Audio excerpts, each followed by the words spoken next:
Bienvenidos jóvenes de noveno grado, les saluda el profesor Josué Izaguirre. Continuamos trabajando en el día número 4, que es semejanza de triángulos, en su lección número 1, semejanza de triángulos, con el tema criterios de semejanza de triángulos. El objetivo, establecer los criterios de semejanza de triángulos. Veamos entonces el ejemplo que nos pide. Construya el triángulo DEF semejante al triángulo ABC, cuyas longitudes de los lados correspondientes BC y EF tienen la razón de 1 es a 2. ¿Qué quiere decir? Que en el segmento ABC, el segmento EF va a valer el doble de ABC. ¿Sí? Eso significa 1 es a 2. En virtud de esto, nosotros podemos construir estos triángulos o el triángulo DEF utilizando tres formas diferentes. La primera, utilizando la medida de sus tres lados. La segunda, utilizando la medida de dos lados y el ángulo comprendido entre esos dos lados. Y la tercera es teniendo la medida de un lado y utilizando los dos ángulos adyacentes a ese lado. Por lo tanto, vamos a comenzar con la primera forma, que es teniendo la medida de los tres lados. ¿En qué consiste?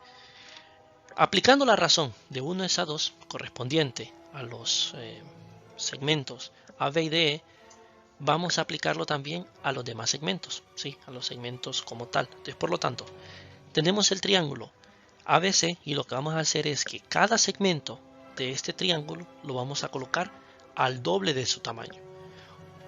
Entonces nos queda de la siguiente forma, ¿sí? El doble de tamaño, tanto para ED como para EF, así como para DF, el doble. Y lo único que vamos a hacer es buscar coincidir esos tres segmentos a manera de que formen dicho triángulo. Y de esta manera tenemos el triángulo, y al tener el triángulo podemos decir que estos dos triángulos son semejantes entre sí, porque si observamos, cada lado correspondiente mantiene lo que sería la razón igual.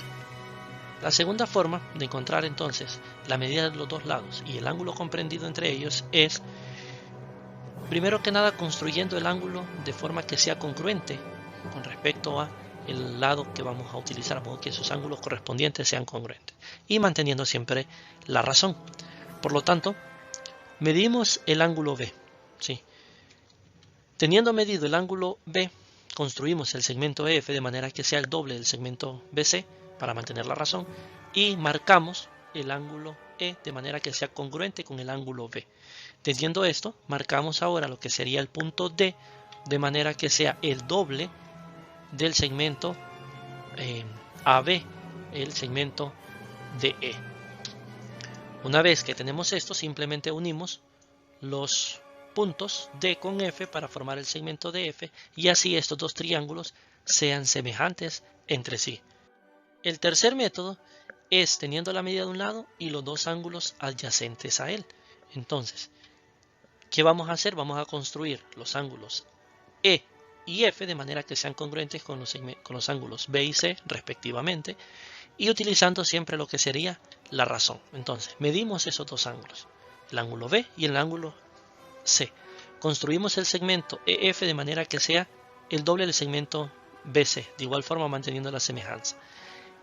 Medimos los ángulos E y F de manera que sean congruentes con los ángulos B y C respectivamente, y después simplemente lo que hacemos es unir los dos segmentos de manera que se corten o se unan en un punto, que ese sería el punto D, y de esa forma formar el triángulo DEF que sea semejante al triángulo ABC. Al igual que en la congruencia, existen los denominados criterios de semejanza, que constituyen las condiciones mínimas necesarias para establecer que dos triángulos son semejantes. Para esto entonces los criterios de semejanza de triángulos son tres.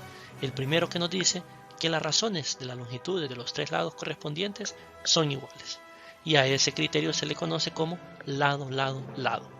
Tenemos el segundo criterio, que es que las razones de dos pares de lados correspondientes son iguales y el ángulo comprendido entre ellos es congruente, y a este se le conoce como lado, ángulo, lado. Y el último criterio de de semejanza, es cuando dos ángulos son congruentes, es decir, el criterio ángulo, ángulo. Muchas gracias por su atención, deseándoles muchos éxitos.